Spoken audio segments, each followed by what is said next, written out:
What is at stake here is that you cannot preach harmony, you cannot preach integration without fairness. All that we are doing now is to give the National Commission and a teeth to bite. For example, they know how skilled employment are done in this country. They also know how job opportunities are also given securely. But they have no teeth. They have not taken anybody to court. So this is the time we gave the people their opinion. How can this be effective?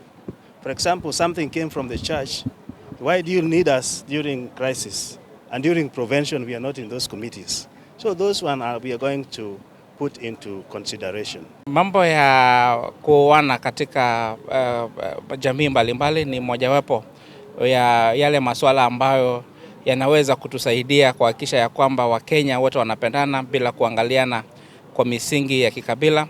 Ni mojawapo ya njia ambazo tunaweza kuzitumia kuhakikisha ya kwamba zile vurugu ambao hutokea mara kwa mara kila wakati wa uchaguzi kwa sababu kiongozi ametoka katika kabila hili ama lile lingine zimeweza kumalizwa. Kwa hivyo I really want to encourage especially the young men of this country, those that are still on the market looking for potential partners and spouses, to explore possibilities of venturing outside their communities so that we integrate the country and we coalesce together as a nation. And we have discussed exhaustively where they also got time. They listened very keenly and they got time also to give their recommendations and amendments, because this is a requirement in the process of making a bill.